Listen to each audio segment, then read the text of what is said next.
Are you ready?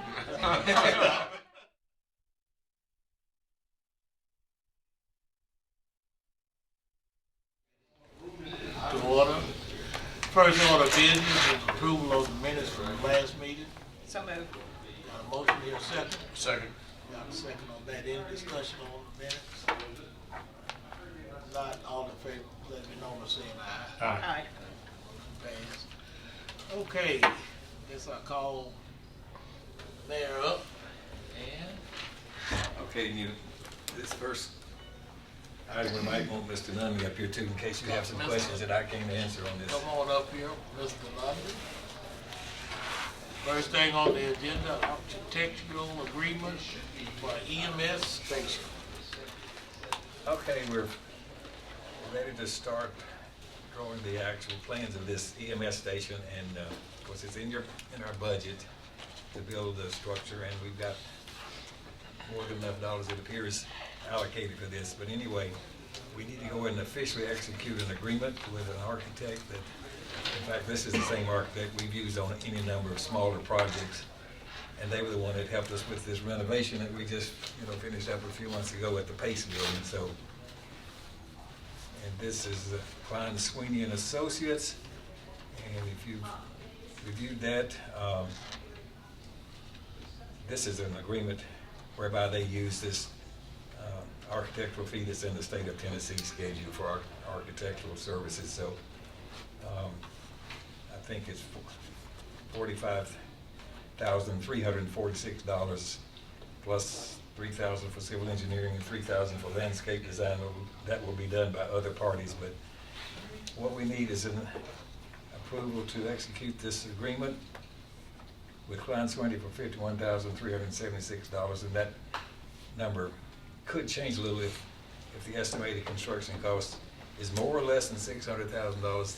That number could change a bit just based on the actual cost as we get this thing actually bid. So this is a standard form agreement that we've used with them repeatedly, so that's the request. And if you have any questions about what we're building or otherwise, Where is it? it's right out there where we are on Burton Street, where we've been in the house for years, so we're going to build that. It's going to be, we'll have 2 bays that you can put 2 ambulances in each bay, so we could have 4 ambulances stationed there, which would give us a lot more capacity. I think we'll need it forward with the rate the county's growing. The building actually will front on University, but it's in that same complex there. Okay. That's we refer to as Burton Street. Mr. Mayor, there's no change on page 7 on the additional services. The principal architect fee, $155. There's no change. That's just basically your generic charges that they usually charge. That's just a standard process whereby if something outside the normal scope of things, if we require these Additional services. That's how much that would be for additional services. We typically never even get to using those hourly fees at all. It's an all-inclusive fee is basically what happens. It has happened here before. Okay. How long have we been over there? How long have we been on Burton Street? Right, I think we've been there 27 years. 27 years. I know you was there when I was elected in '90, so. I believe we moved there in the latter part of '87. 87. I guess it's soon be 28 years. So I would say it's time for renovation in that building for sure. Mr. Chairman, this is a standard AIA document, American Institute of Architects. Nothing looks out of the ordinary. Klein Sweeney has done multiple works with us in the past. I'm assuming the PBA, Mr. Mayor, will manage. They won't manage this. Okay. We'll manage this ourselves. Okay, all right. And what kind of calendar do you have in terms of final design and start of construction? I don't even know. Do you anticipate, this year, 2016? We'll have the plans completed and probably be under construction before this calendar year is gone. We'll be in that neighborhood. Mr. Chairman, I'll make a motion to approve. Well, we have a motion here, second. Commissioner Johnson, second. Any other discussion? If not, call the roll. Commissioner Baum, Yes. Commissioner Cook, Yes. Commissioner Gooch, Yes. Commissioner Johnson. Yes. Commissioner Cush. Yes. Commissioner McAdoo. Yes. And do you have a copy, Becky? Okay, take that one. Thank you. Thank you. Okay. Okay, Swans Road property purchase agreement. Okay, and I'd like to have Mr. Jeff Reed come up here to help some of this bit of discussion. Okay, I think all of you are pretty much current on what we're doing, but so much time has passed, we'll just sort of review where we are. On May the 14th, at the actual commission meeting, we approved the purchase of this piece of property on Florence Road for $1,250,000.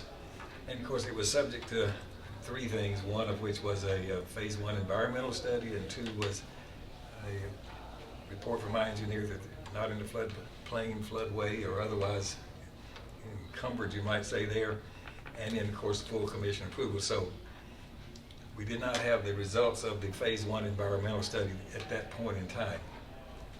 Since then, we've gotten the phase one environmental study, and this is a little bit complicated. It was dated June the 10th, so you can see it's about a month later we got that. In that, we didn't find anything on our property, but when you do these phase one environmental studies, you also have to take note of anything else that might be on adjacent properties.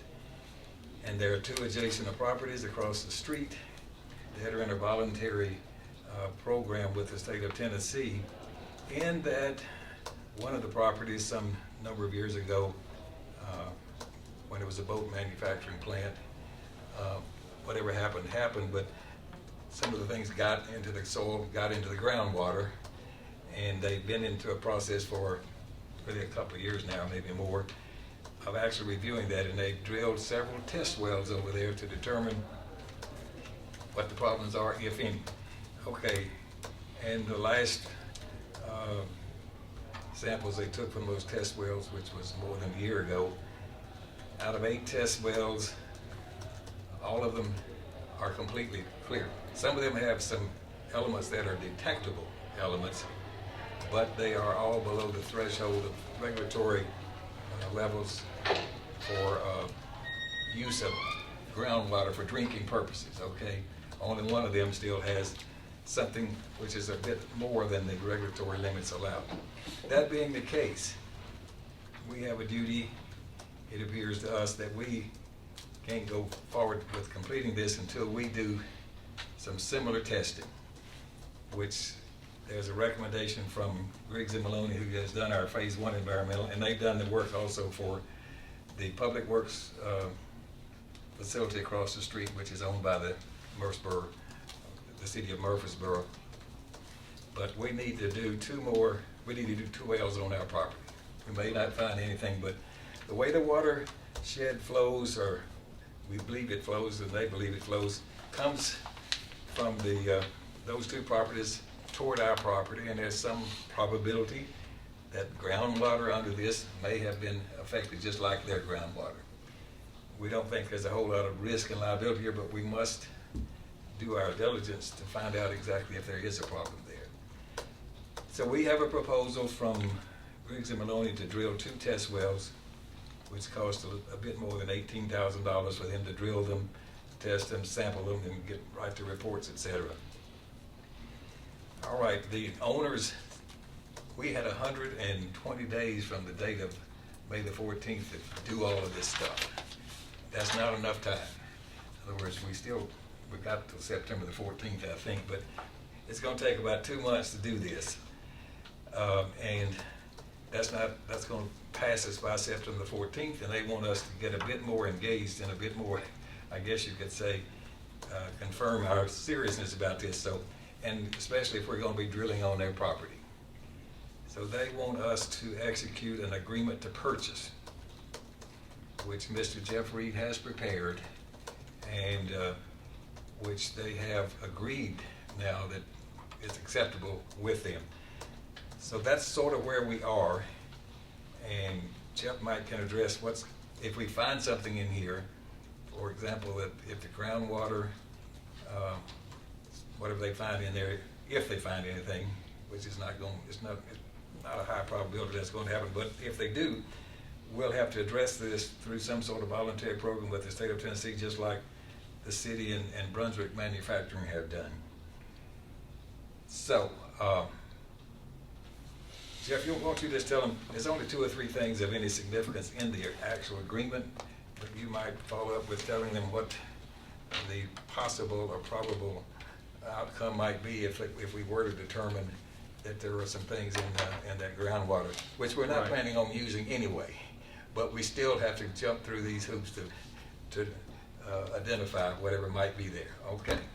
Well, the contract which you have a copy of tonight is a contract which we drafted on behalf of the county, which gives the county a 120-day feasibility period from the date it is signed. That will be a new calendar period running for 120 days from when it's assigned, which would not happen until after full county commission approval. And that 120 days would be there to give us time to get the Griggs and Maloney wells dug, get the test results back, and get those analyzed. And also, we built in some time there to also allow us to go to the state of Tennessee, show in it, no one knows what the test results are going to be. In the event the test results do show contamination above drinking water levels, then at that point, since we as a county did not cause that problem, to ensure that the county is not going to be liable for future cleanup on the property, we need to participate in the state's program which they have, which is called a brownfield program.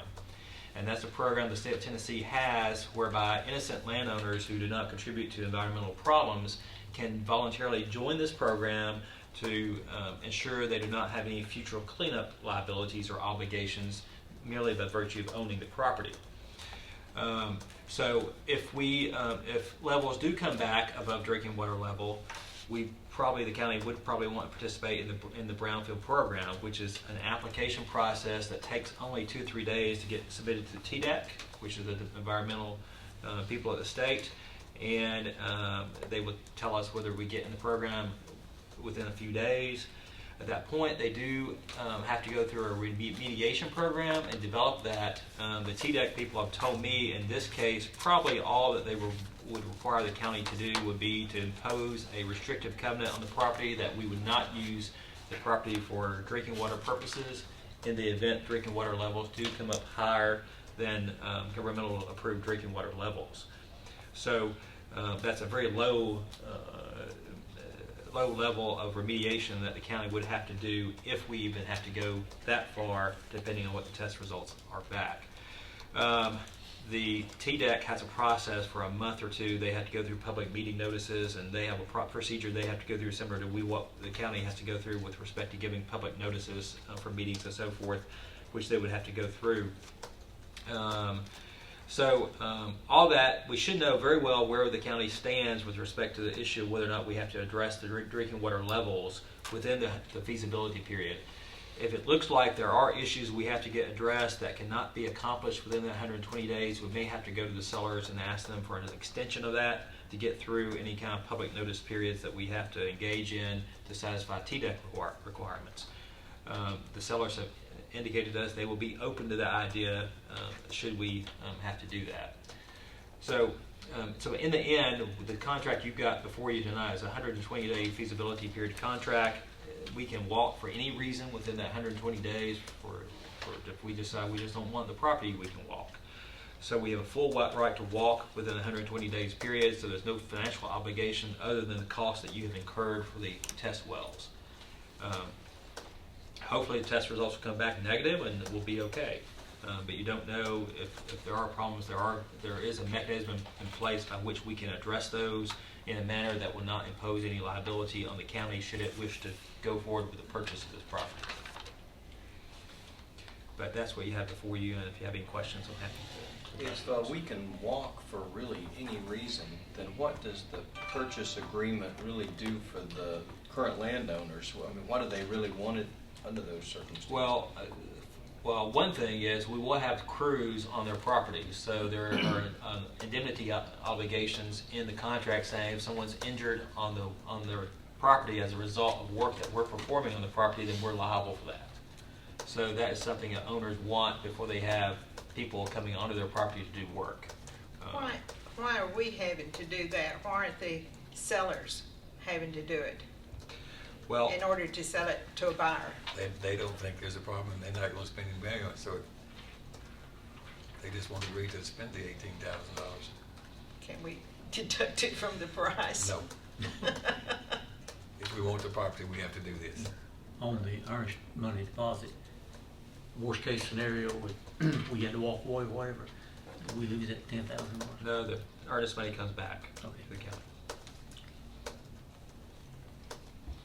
Any more questions?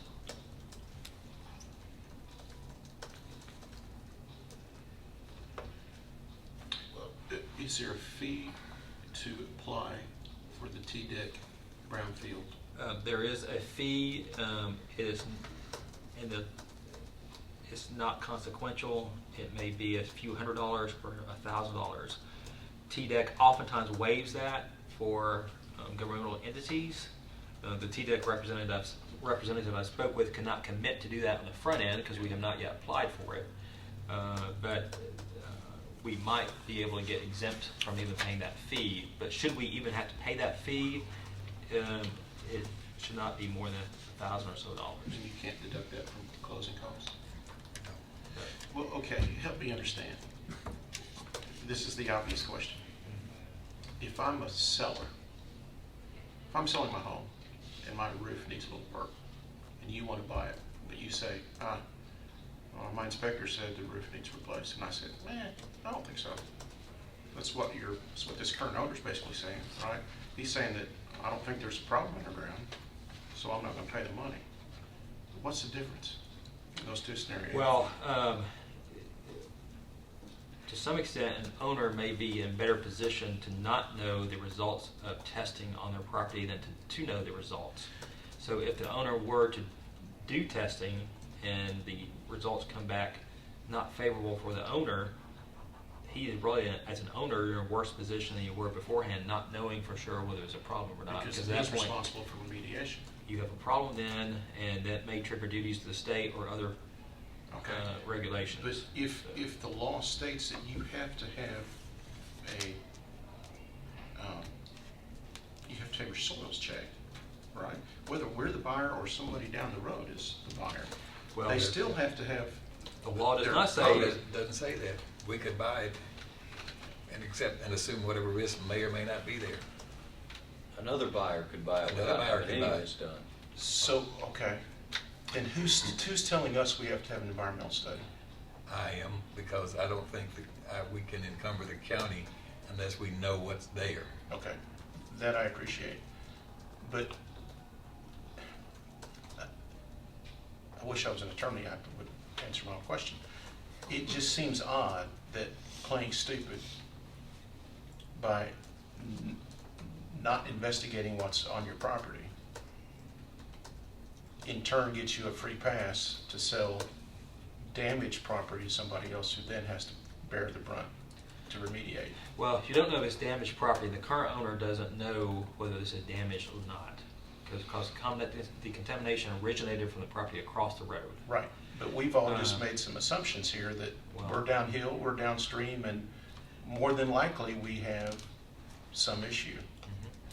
And I think what the county mayor is saying is before he puts the county in the position of acquiring a piece of property that could have groundwater contamination, he wants to make sure that whether it is affected or not, and if it is affected, that the county won't have any obligations going forward as the landowner at that point to clean it up in the future. Okay. So it's a precautionary thing as a purchaser of the property just to make sure you're not buying yourself a liability that you don't want to walk into.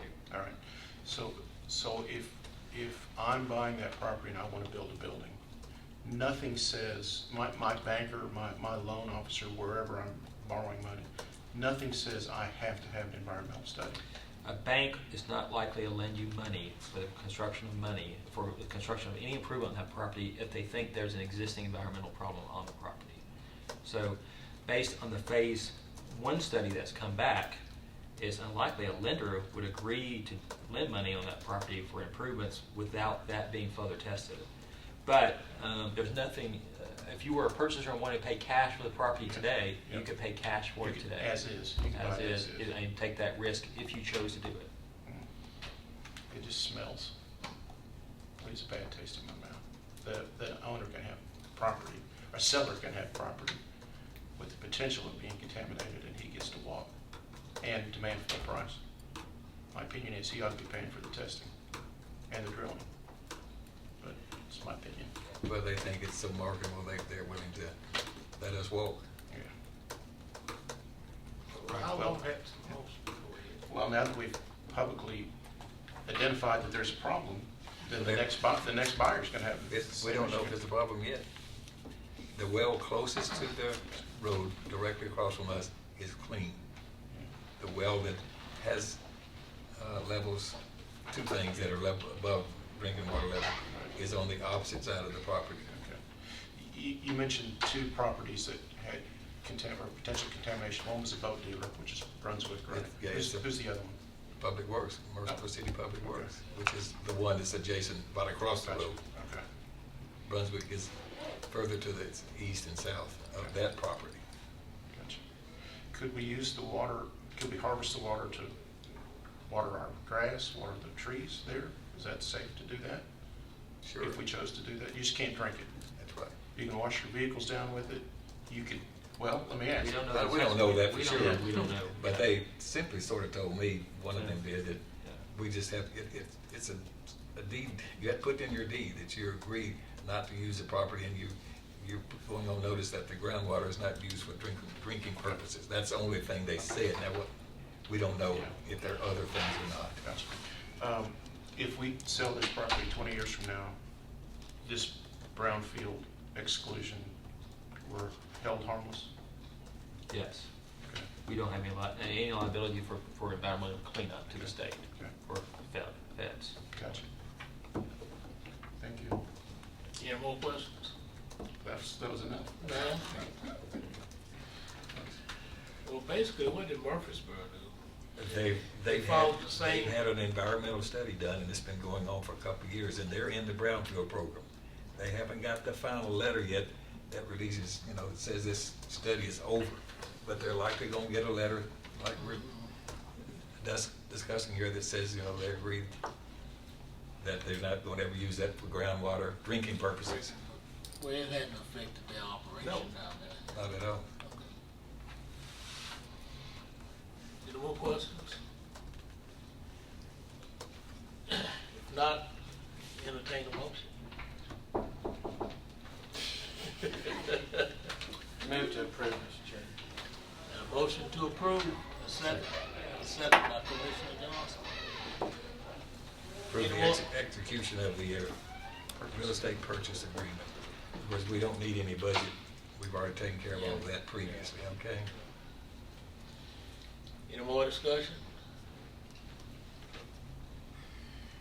All in favor, let it be known by saying aye. Aye. Okay. Update Thank on, you, sir.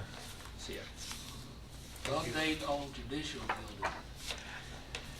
Well, some of you are keeping up with this just as closely as I am, but we've been into an extended period of time, the last really 2 or 3 months, confirming the functional design of the building. There have been meetings with every potential user in that building by the whole team of folks that's working on this to review again in some more detail than the original go-round, that it functionally meets their needs. And they're even going to have another iteration of those same user groups starting, I think, Wednesday, August the 19th. They start these again just to go over it with respect to the functional things that.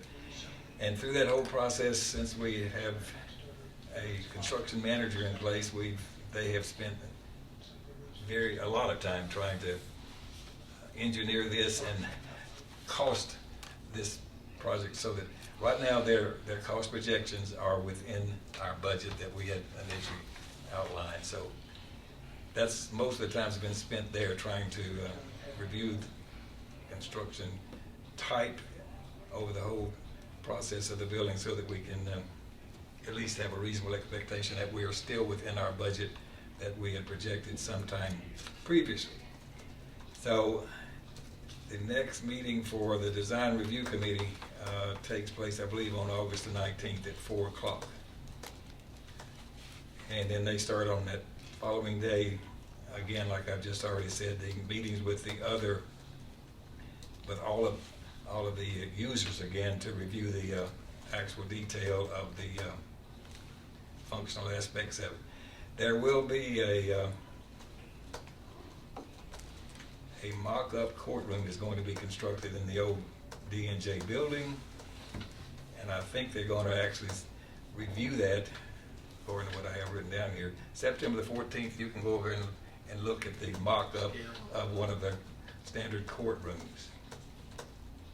So, and then the PBA meets, I believe, on September the 3rd after the Design Review Committee meets on the 19th of August. That's about it. Now the garage, the city of Murfreesboro has chosen not to participate in adding 2 additional levels of parking. So it's going to be a 4-level parking garage, but it's just ours, just the part that we originally said that would be necessary to have enough spaces in it to support the building. So, on that parking garage, would it be constructed where we could add? It will be constructed where we can add additional levels on it ourselves at some point in the future.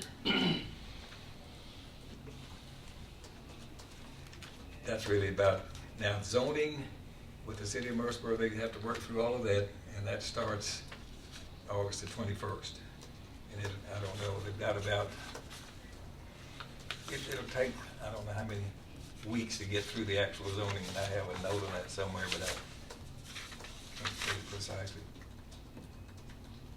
how long that takes, but it's going to take a month or longer, I believe, because there's all kinds of steps, and I apologize for not having that, but it's more than a month to get through the zoning with the city of Murfreesboro. I got, bring up just one thing on that parking garage. We own the property now, the G&J property, and I noticed that vehicles are parking over there. They're using that, so I want to know if the county's going to be responsible for those vehicles parking on that property. Well, that's a good question. They need to put up a sign, but they are Parking here at your own risk. Or no parking at your, yeah. Mr. Chairman, if I may be excused, I have Okay. a public hearings with the planning commission next door. Okay, thank you. Who's parking over there? It's People, Just in yeah, general. just in general spot. some from the bank building next door, and some of our employees even may be parking there. And on Sunday, people from the church are over there. We may need to put up a sign or something. Parking at your own risk. Yeah, something. Not The county's responsible. not held responsible. Yeah. The only thing I'm looking at with the, So the actual site plan, let's see, the actual site plan approval through the city will take about 3 months. It'll be December the 16th is their actual schedule. But we don't think there's any problem. They've had serious preliminary discussions, and I think this is just a matter, this is how long it takes to go through this and get all this approved through the proper number of public hearings, et cetera. Okay? okay, back to the sign. Do we need to put up a sign, parking at your own risk, or? We can do that. That'd be simple enough to do. I guess I would feel comfortable about the sign And then- being there myself. So they'll have a few more months. They'll have Yeah. about, until we start tearing it down, they'll have that I'll tell you. opportunity. I can have Ben just put up a sign over there that says, whatever it should say. Park here at your own risk, and we're accepting no responsible. responsibility. Yeah. Not responsible for your vehicles or content. Okay. Any more discussion on the update on judicial building?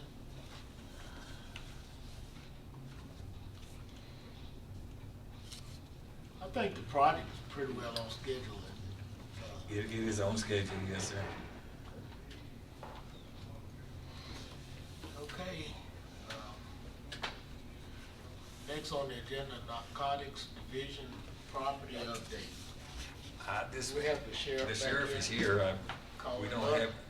have anything for any business. I just wanted to remind you that that need is still out there, and we've only seriously pursued one piece of property, and we weren't successful in getting the owners to agree with our assessment of what the value was. So, and to be honest with you, and the sheriff knows this as well as I do,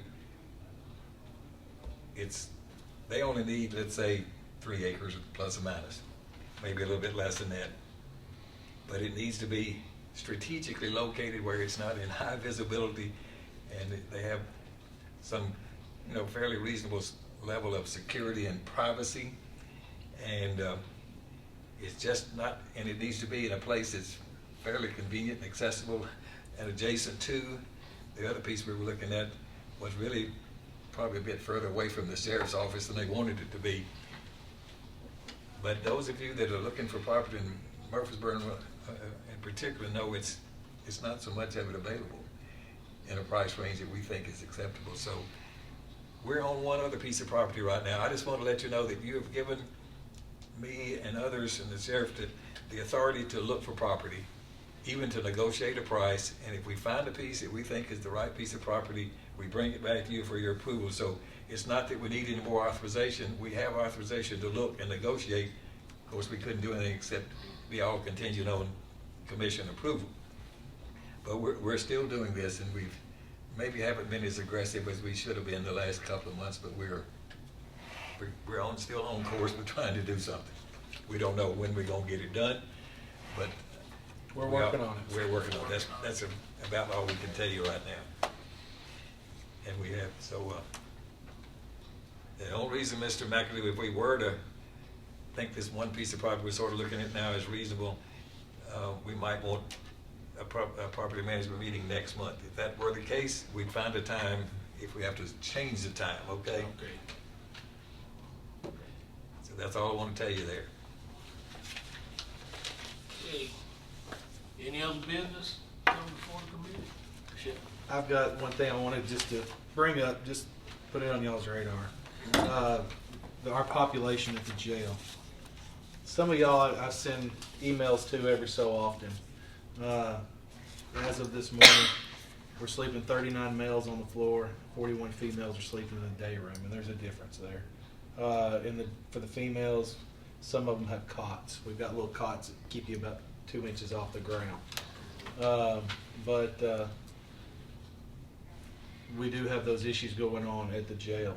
Our population, the numbers this morning were 984. You know, the jail's built for, or it's got a capacity right now 958. So we were up to 1,015 a couple of weeks ago. Our numbers have continued to go up over the past couple of years. We got the numbers down for a little while, but our numbers are going up. And whenever you're trying to manage that, when we did our budget, I believe we did our budget based on 958 for the year for food. So just to plant that seed, we're already over that number, so we're eating on that budget number. But our numbers are going to continue to look up. I don't see us ever going back down, especially with female inmates, anytime soon. So I hope so.